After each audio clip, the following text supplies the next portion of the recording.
Hi! Hello! Welcome back to my channel. Myself Manisha. ఎలా ఉన్నారు అందరూ? అందరూ బాగున్నారని అనుకుంటున్నాను. నేనైతే చాలా చాలా బాగున్నానండి.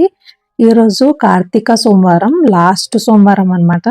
అందుకే నేను ఉదయాన్నే 5, 5:30కంతా లేచి ఇల్లంతా శుభ్రం చేసుకొని, అలాగే ఫ్రెష్ అయిపోయి, ఇంటి ముందు ముగ్గేసి, గుమ్మం దగ్గర దీపాలు, అలాగే బయటి సైడ్ కూడా దీపాలు, గడపకన్నిటికి పసుపు పెట్టేసి, తులసి అమ్మవారి దగ్గర కూడా దీపం పెట్టేశాను. అలాగే ఫస్ట్ బయట పెట్టిన తర్వాత ఇంట్లో దీపం పెట్టాలంటారు కదా! సో, అందుకే బయటంతా ఫినిష్ చేసుకొని, ఇంకా ఇంటి లోపలికొచ్చేసి, ఇంట్లో పూజ కూడా నేను ఫినిష్ చేశానండి. ఇంకా ఎలాగో లాస్ట్ టైము సెకండ్ వారము యాగంటి క్షేత్రానికైతే వెళ్ళాలి అని అనుకున్నాము. కానీ వర్షం కారణంగా వెళ్ళకుండా ఆగిపోవాల్సొచ్చింది. సో, అందుకోసమే ఇంకా పిల్లలు కూడా వెళ్దాము అనేసి అనుకుంటూ ఉన్నారు. ఇంకా అందరం కలిసి ఈరోజు యాగంటికైతే వెళ్ళాలి అని అనుకున్నాము. ఇంకా పిల్లల్ని కూడా లేపి వాళ్ళందరూ కూడా ఫ్రెష్ అయిపోయి రెడీ అయిపోయిన తర్వాత ఇంకా మేము 8:30 to 9 అరౌండ్ అలా స్టార్ట్ అయితే అయ్యాము. లైట్‌గా బ్రేక్‌ఫాస్ట్ అయితే చేశాము. పూజ టెంపుల్ కదా! బ్రేక్‌ఫాస్ట్ చేయకుండా వెళ్ళాలి అని అంటారు కదా! కాకపోతే లాస్ట్ మండే కదా! క్రౌడ్ ఎక్కువ ఉంటుంది. పిల్లలు అంతవరకు కూడా అక్కడ ఉండరు. బ్రేక్‌ఫాస్ట్ చేయకుండా నియర్ బై బ్రేక్‌ఫాస్ట్ సెంటర్స్ కూడా అక్కడ నాకు తెలిసి లేవన్నమాట. అందుకోసమే ఇంట్లో లైట్‌గా పాలు, బిస్కెట్స్ అలాగా వాళ్ళకిచ్చేసి ఇంకా మేమైతే స్టార్ట్ అయిపోయాము. ఇదొచ్చేసి నా ఫైనల్ అవుట్‌పుట్ అన్నమాట. పట్టు శారీ అయితే వేర్ చేశాను. దివాళీకి వేసుకున్నాను లాస్ట్ టైము. సో, సేమ్ అదే శారీ కూడా నేను ఈరోజైతే క్యారీ చేస్తున్నాను. Pink and light pista colour green కాంబినేషన్‌లో చాలా చాలా బాగుంది. మీకు నా శారీ ఎలా ఉంది? నా అవుట్‌ఫిట్ నచ్చితే ఒకసారి కామెంట్ చేయండి. సో, చలో యాగంటికెళ్దాము. ఇంకా 9కి అయితే మేము స్టార్ట్ అయిపోయామన్నమాట. స్టార్ట్ అయిపోయిన వెంటనే ఇంకా మా పిల్లలైతే ఇంకా వాళ్ళ అల్లరి మామూలుగా ఉండదు. స్టార్ట్ అయిన వెంటనే స్టార్ట్ ఇంకా వాళ్ళది కూడా. అరుచుకోవడాలు, తిట్టుకోవడాలు, కొట్టుకోవడాలు. వాళ్ళిద్దరు కొట్లాడుతుంటే పక్కన పాప ఇంకా అంతా గోల గోల అన్నమాట. ఇంకా స్కూల్ డుమ్మా కొట్టేసి ఇంకా వీళ్ళు బాగా ఎంజాయ్ అయితే చేస్తూ ఉన్నారు. ఇంకా వెళ్తూ ఉంటే మిడిల్‌లో బాబా పెద్ద విగ్రహం అయితే కనిపించింది. చాలా చాలా పెద్దగా ఉండిందన్నమాట విగ్రహం అయితే. ఇంకా ఇదంతా మీరు చూడొచ్చు. కొండ ప్రాంతం అన్నమాట. కొండలలో వెలిసి ఉన్నారు దేవుడైతే. సో, చాలా నేచర్ బ్యూటీ అయితే చాలా చాలా బావుంటుంది. చూడ్డానికి కూడా చాలా ఆహ్లాదకరంగా ఉంటుంది. అక్కడికెళ్తే మనసంతా ప్రశాంతంగా ఉంటుంది. అదనమాట. మీలో ఎంతమంది యాగంటి క్షేత్రాన్ని విజిట్ చేశారు? మీలో ఎంతమందికి యాగంటి ఎక్కడుందో తెలుసు? నాకైతే ఒకసారి కామెంట్ చేయండి. నేనైతే ఆల్మోస్ట్ ఆల్ ఒక క్లోజ్ టు 5-6 ఇయర్స్ అయితే అయిపోయుంటుంది. మా బాబు చిన్నగా ఉన్నప్పుడైతే నేను వెళ్ళాను. దాని తర్వాత వెళ్ళలేదు. ఇంకా మళ్ళీ ఈరోజు శివ అయితే నన్ను పిలిచారని నేనైతే భావిస్తూ ఉన్నాను. కార్తీక మాసంలో అసలు శివయ్య దర్శనం జరగాలంటేనే అదొక మహాప్రసాదంగా భావిస్తాము. అలాంటిది నాకైతే ఈరోజు దర్శనం కలిగింది. చాలా చాలా హ్యాపీగా ఉన్నాను. మనసంతా ప్రశాంతంగా ఉండిందనమాట. క్రౌడ్ కూడా అలాగే ఉంది. లాస్ట్ మండే గదా!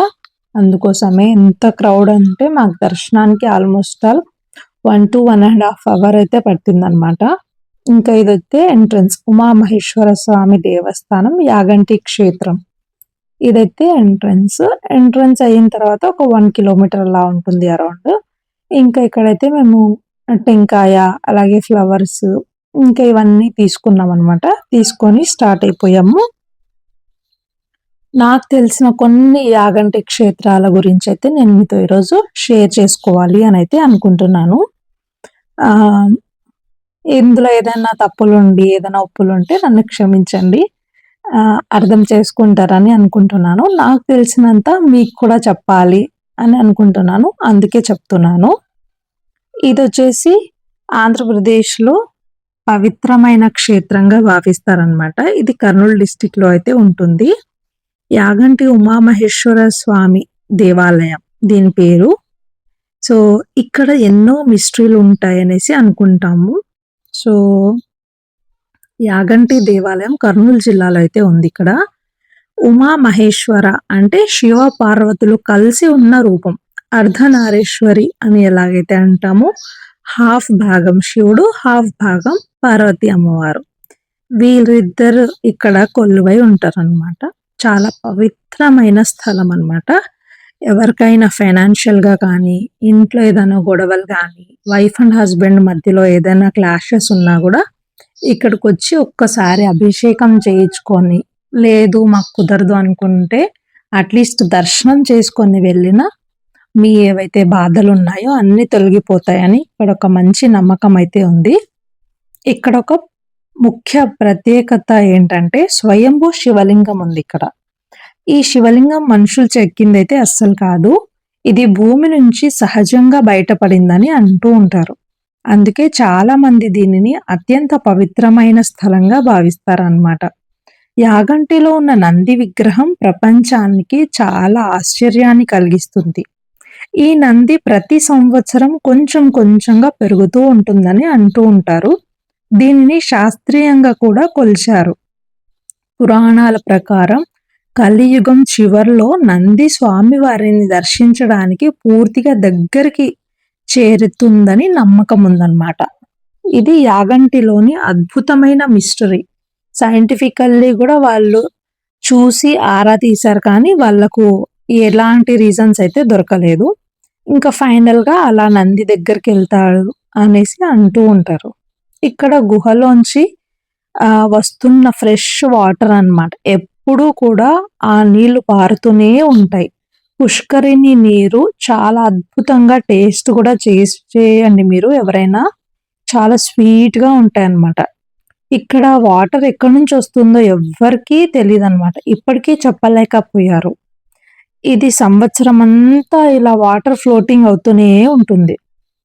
యాగంటిలో ఇంకొక ఆకర్షణీయమైన సమాచారం ఏంటంటే అగస్త్య గృహ అన్నమాట. ఇక్కడ ఒక గుహ ఉంది. అగస్త్య మహర్షి తను ఇక్కడ తపస్సు చేశారని చెప్తూ ఉంటారు. ఇక్కడ గుహలోకి మనం వెళ్ళినప్పుడు చాలా ప్రశాంతంగా, పీస్‌ఫుల్‌గా అయితే ఉంటుంది. పవిత్రమైన వాతావరణం, ఎలాంటి సౌండ్ డిస్టర్బెన్సెస్ లేకుండా ఇక్కడైతే ఉంటుంది.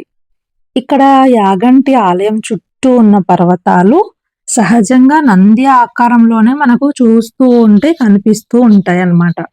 వాస్తు శాస్త్రానికి అనుగుణంగా ఈ క్షేత్రాన్నయితే నిర్మించబడిందన్నమాట.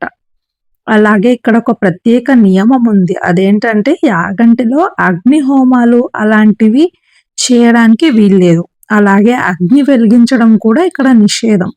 ఎందుకంటే గుహల్లో కార్బన్ ఎక్కువగా ఉండడంతో అగ్ని వెలిగితే ప్రమాదం ఏర్పడి ఆ కొండలన్నీ కదులుతాయి అనేసి ఒక నమ్మకం ఉందన్నమాట. అందుకు ఎవ్వరు కానీ ఇక్కడ వెలిగించరు.